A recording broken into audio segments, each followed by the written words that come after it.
छात्र, आज हम फिलोसफी में भारतीय फिलोसफर के बारे में विस्तार से अध्ययन करेंगे।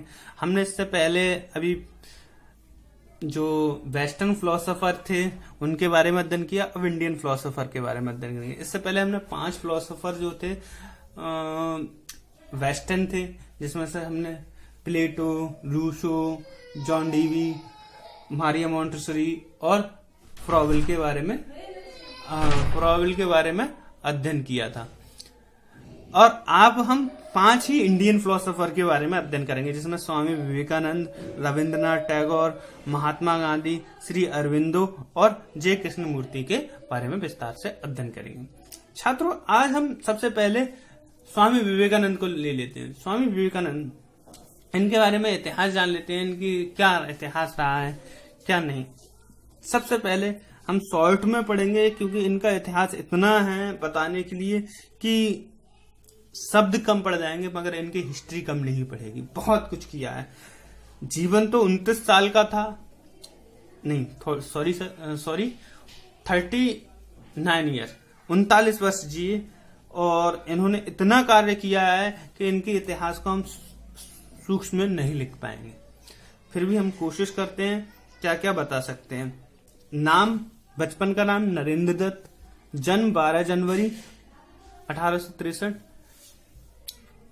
जो जन्म है, हम जन्म को युवा दिवस के रूप में भी मनाते हैं,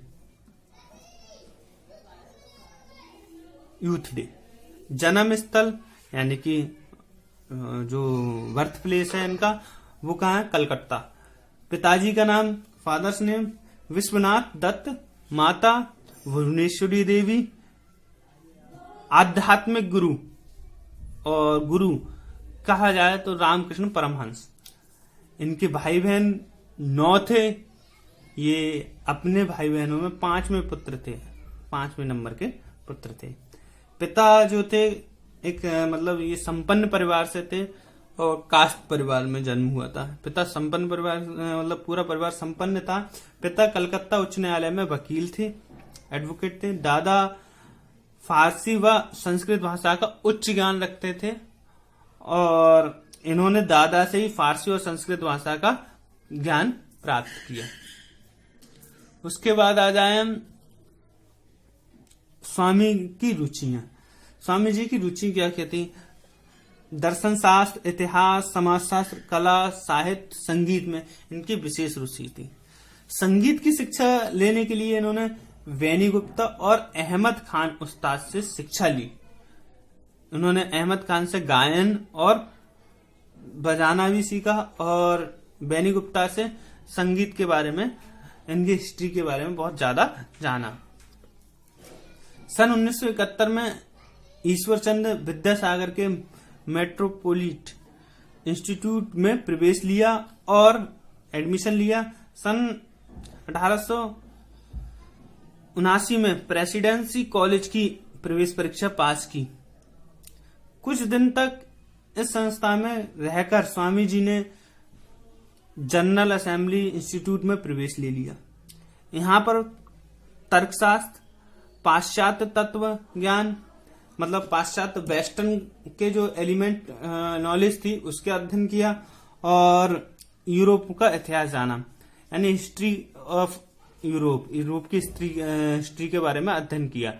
इसी समय यहाँ के जो प्रिंसिपल थे या प्राचार्य थे, हेस्ट्रिक, ने भी कहा था कि नरेंद्र दत्त वास्तव में प्रतिभाशाली है। मैंने विश्व के विभिन्न देशों में यात्रा की है, किंतु किशोरावस्था में ही इसके समान योग्य एवं महान क्षमताओं वाला युवक मुझे जर्मन विश्वविद्यालयों में भी नहीं मिला।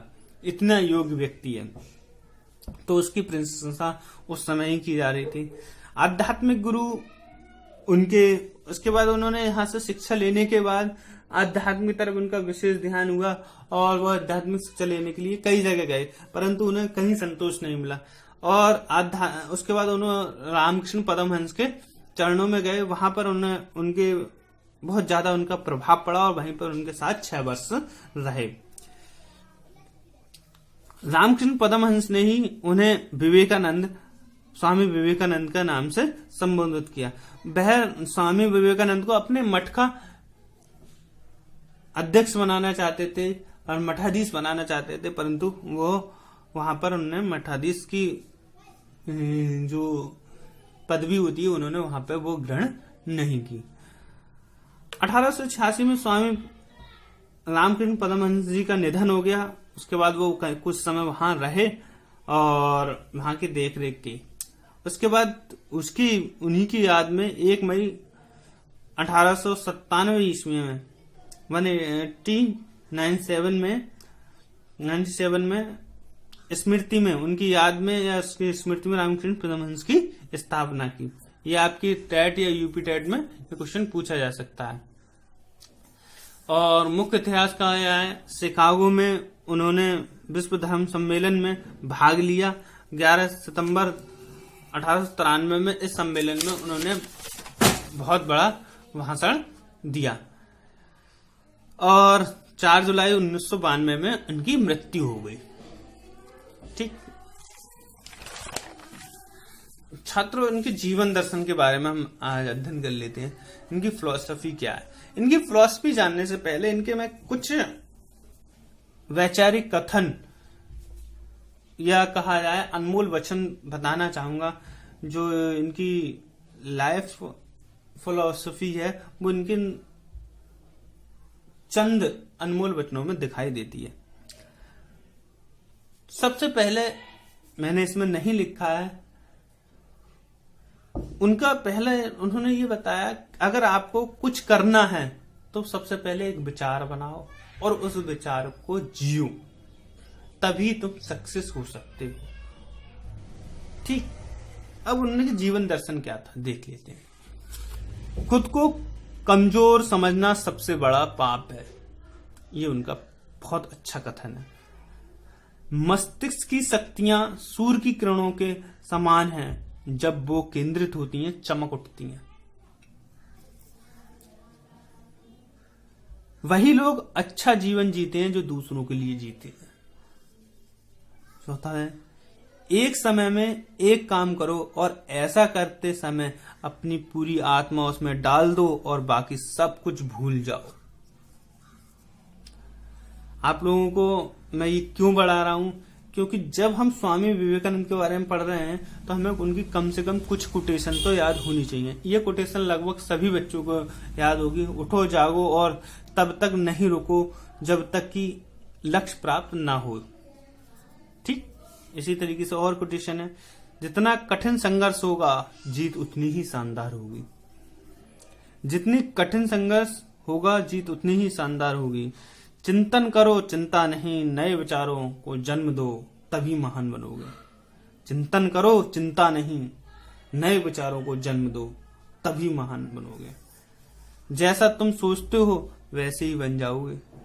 जैसा तुम सोचते हो वैसे ही बन जाओगे, यानी कि सोच अच्छी रखनी चाहिए, और बुरी सोच रखोगे तो बुरे बन जाओगे। महान कार्य के लिए महान त्याग करने पड़ते हैं। ठीक, मैंने ये कोटेशन बताने के बाद ही उनके जीवन दर्शन को बताया है क्या था, क्योंकि उनकी कोटेशन से ही उनके जीवन दर्शन के बारे में पता चल रहा है। स्वामी जी का मानना था कि वेदों से ही विज्ञान का जन्म हुआ है, इसलिए मानव को निराश एवं कुंठा के दलदल से निकालकर नया पथ दिखाया जाए। यानी कि हमेशा जो कुंठा है उसमें ना रहा जाए, यानी पुरानी चीजों में ना रहा जाए। वेदों से ही विज्ञान जन्माया है, हम विज्ञान के पथ पर भी आगे बढ़े। धर्म, उनके जीवन दर्शन में धर्म क्या था, सभी धर्मों की एकता पर विश्वास था, और कहते थे कि धर्म में जो कुछ भी अच्छा है, चाहे इस्लाम धर्म में, चाहे हिंदू धर्म में, चाहे किसी भी धर्म में जो कुछ भी अच्छा है उसे ले लो और उससे ही हम अच्छा कार्य कर पाएंगे। सत्य क्या है, उनका विश्व के लिए एक ही सत्य है, मानवता। अहिंसा उनके लिए सबसे अच्छा गुण बताया उन्होंने। उसके बाद त्याग उनके जीवन का बहुत अच्छा एम बताया था। उन्होंने अभी अपनी कोटेशन में क्या बोला था कि जितना तुम त्याग करोगे उसके बाद उतना ही तुम्हें मिलेगा, वो कैसे भी मिले। ठीक, मनुष्य सेवा, मानव सेवा ही ईश्वर की सेवा है, उन्होंने भी कहा। जाति व्यवस्था का विरोध, वो जाति व्यवस्था का विरोध करते थे। उसके बाद देशभक्ति की आवश्यकता। तो जीवन दर्शन में उन्होंने देशभक्ति, जाति व्यवस्था का विरोध किया। जाति व्यवस्था के ऊपर उन्होंने, मैंने आपको बताया, बहुत सारी किताब लिखी हैं। भक्ति योग में उन्होंने जाति व्यवस्था के बारे में बहुत अच्छा वक्तव्य दिए हैं। भक्ति योग जब पढ़ोगे तो आपको पता चलेगा कितनी अच्छी उन्होंने बातें लिखी हैं। Thank you very much.